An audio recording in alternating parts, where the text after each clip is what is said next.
रुको। अगर इस 2 मिनट के कहानी को इग्नोर करते हो तो तुम माँ लक्ष्मी जी के आशीर्वाद से भी वंचित हो जाओगे। ये कहानी है लालच सेठ और माता लक्ष्मी जी की।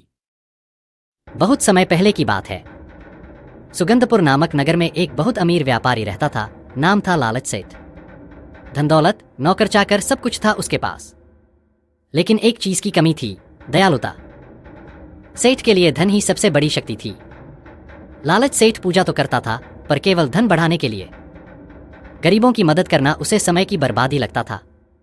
एक दिन एक गरीब नौकर सेठ जी से मजदूरी मांगने गया, तब सेठ जी ने उस पर गुस्सा करके उसे भगा दिया। सेठ जी का ऐसा बर्ताव देख के लक्ष्मी माँ ने नारद जी से कहा, नारद, धन का अर्थ केवल संग्रह नहीं, सेवा भी है। अब समय आ गया है कि मैं स्वयं जाऊं और उसे सबक सिखाऊं। माँ ने वृद्ध स्त्री का रूप लिया और सेठ के दरवाजे पे खड़ी होकर खाना मांगने लगी। तब सेठ घमंड में दरवाजे पे आके बोला, मेरे घर भीख नहीं मिलती, जा किसी और से मांग। तब उस स्त्री ने कहा, बेटा याद रखना, धन टिकता है तो करुणा से, अहंकार से नहीं। सेठ ने हंसकर दरवाजा बंद कर दिया। उसी वक्त वृद्धा का रूप दिव्य बन गया।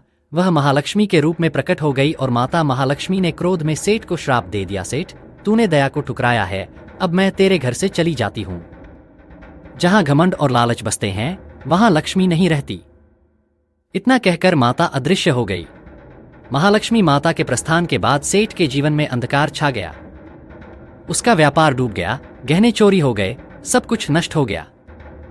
सेठ ने घबराकर कहा, हे भगवान, ये क्या हो गया? मेरा धन, मेरी प्रतिष्ठा सब खत्म। जिस धन पर सेठ को गर्व था वही अब उसका सबसे बड़ा शत्रु बन गया। दोस्त दूर चले गए, नौकर भाग गए। सेठ ने दुखी होकर कहा, जब धन था तब सब मेरे थे, अब कोई नहीं।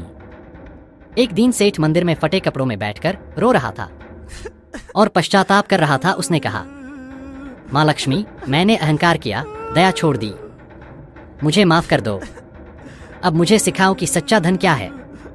तब महालक्ष्मी प्रकट हुई और कहा, वत्स, धन वही है जो दूसरों के काम आए। तूने जब दया छोड़ी तब मैं गई। अब तेरा हृदय बदल गया है, इसलिए मैं लौटूंगी।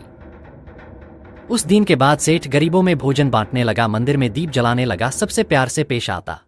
उसके अंदर का परिवर्तन देखकर माँ लक्ष्मी खुश हो गई और उनके आशीर्वाद से सेठ और धनवान बन गया। अगर आप भी अपने घर में बरकत देखना चाहते हैं तो कहानी को लाइक करें और चैनल को सब्सक्राइब करें।